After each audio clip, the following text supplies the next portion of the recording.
संगतकार कविता है जिसके कवि हैं मंगलेश डबरा।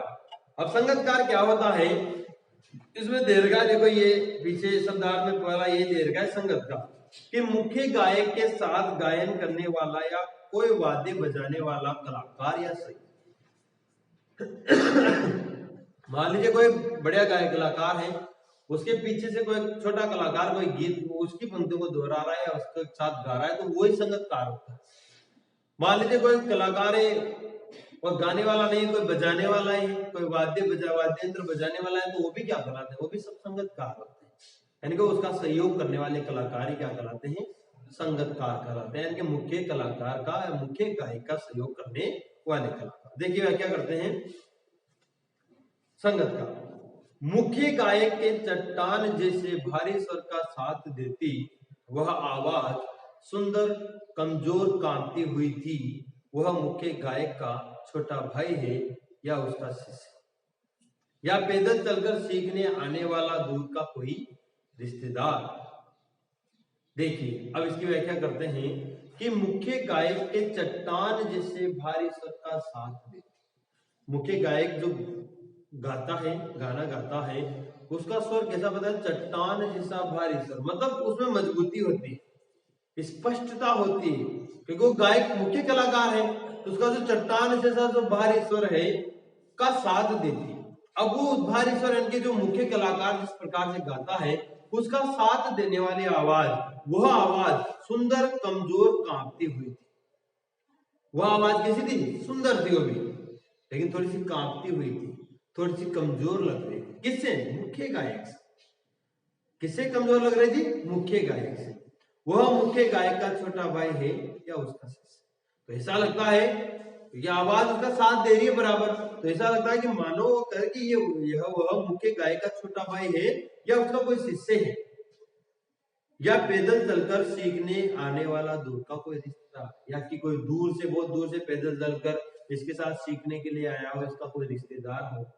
तो वो इस प्रकार से उसका सहयोग करता है कि जैसे उसका कोई शिष्य हो, जैसे कोई उसका छोटा भाई हो, मानो जैसे उसका कोई रिश्तेदार।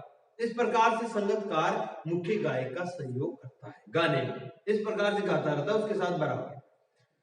मुख्य गायक की गरज में वह अपनी गूंज मिलाता आया है प्राचीन काल से।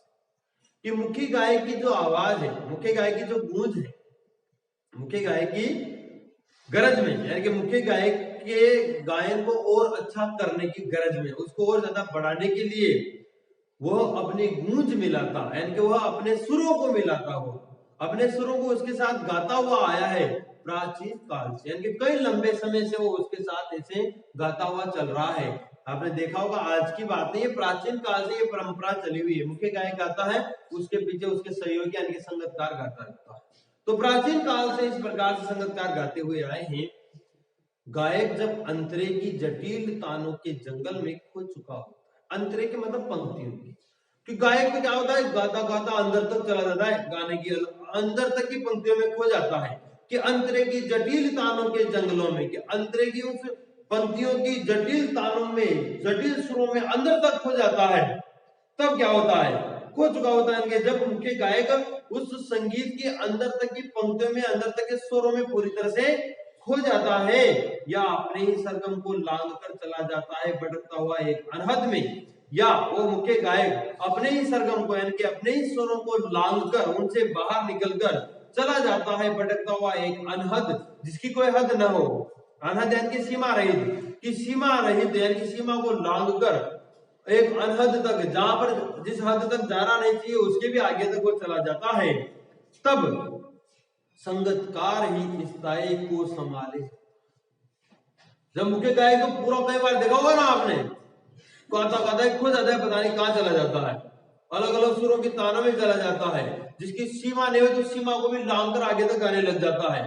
तब उस स्थिति में संगतकार ही, जो उसका सहयोगी होता है, संगतकार जो पीछे गाता है, वही क्या करता है, स्थाई को संभाले रखता है। स्थाई मतलब जो चीज, जिस चीज के लिए सॉन्ग गाया जा रहा है उस चीज को वो क्या रखता है, संभाले रखता है। स्थाई को यानी मेन चीज को, धरोहर को, मेन जिस संगीत को गाया जा रहा है उन पंक्तियों को संभाले रहता है।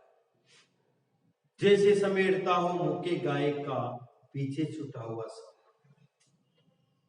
उसे जैसे उसे याद दिलाता हो उसका बचपन जब वह नौसिखिया था।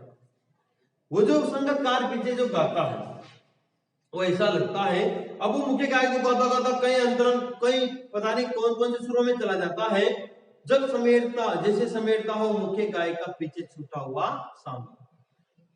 जैसे मुख्य गायक गाता जा रहा है, कुछ चीजें छूटती जा रही, उन चीजों को समेटता समेटता संगतकार पीछे चलता जाता है, यानी कि उसकी कमियों को संगतकार दिखने नहीं देता जनता, उनको वो पूरी करता चलता है पीछे से।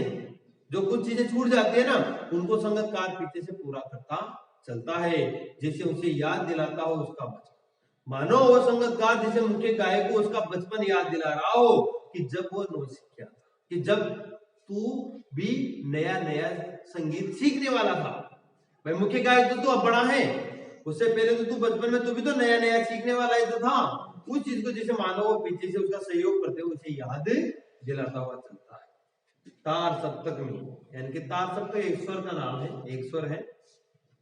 तार सप्तक में जब बैठने लगता है उसका गला, प्रेरणा साथ छोड़ती हुई उत्साह अस्त होता हुआ, आवाज से राग जैसी कुछ गिरता हुआ, तभी मुख्य गायक को ढांढस बंधाता कहीं से चला आता है संगतकार स्वर।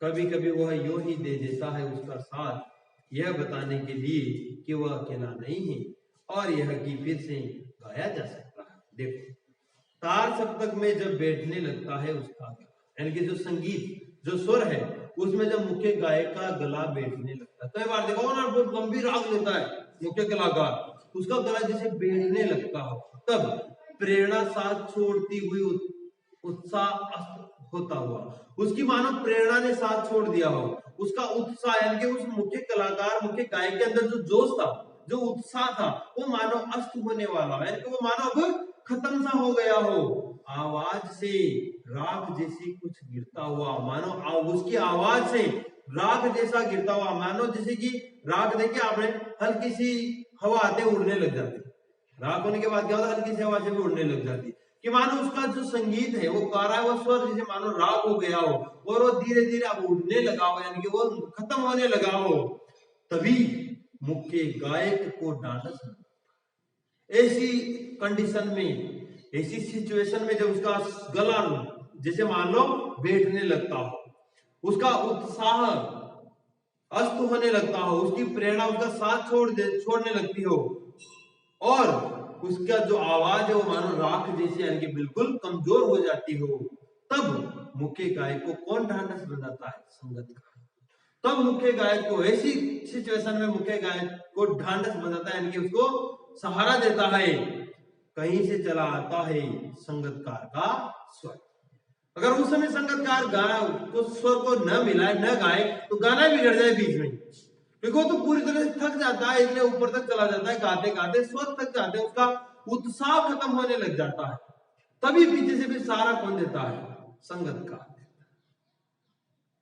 भाई ये ऐसे मतलब ये चीज मैं इस तरह इसलिए समझ सकता हूँ क्योंकि मैं भी करता हूँ। जब हम सुंदरकांड का पाठ करते हैं वो भाई साहब आगे गाते हैं और हम पीछे पीछे गाते रहते हैं, कभी वो लड़खड़ा जाता है हम सपोर्ट करते रहते हैं, सपोर्ट करते रहते हैं, तो वो संगतकार होते हैं पीछे से।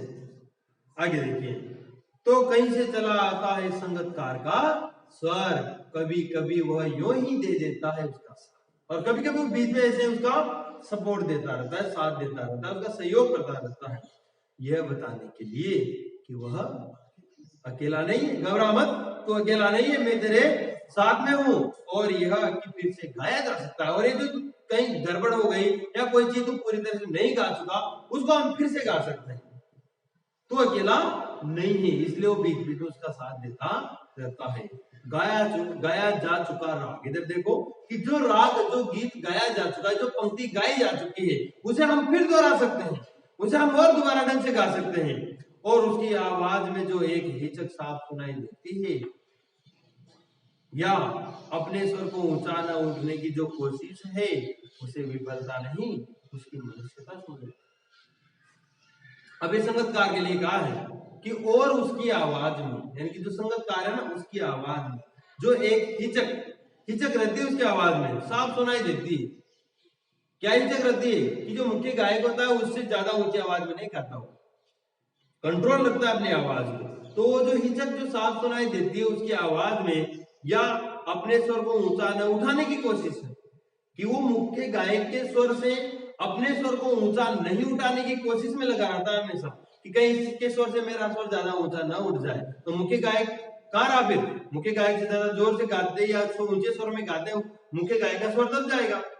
तो ये क्या करता है कि अपने स्वर को ऊंचा न उठाने की कोशिश करता रहता है, उसे विफलता नहीं, उसे उसकी असफलता नहीं समझना चाहिए, उसकी मनुष्यता समझा जाना चाहिए, कि उसकी मानवीयता है, उसकी मनुष्यता है वो, कि वो मुख्य गायक का सहयोग कर रहा है, उसका साथ दे रहा है। ये उसकी कमजोरी नहीं है कि वो धीरे गा रहा है या उसमें स्वर नहीं है, वो तो उसका साथ दे रहा है, इसलिए उसे उसकी विफलता है, उसकी असफलता नहीं समझना चाहिए, उसे उसकी क्या समझना चाहिए, हमें मनुष्यता समझनी चाहिए, उसकी मानवीयता समझनी चाहिए। ये छोटी सी कविता थे अपने संगत का।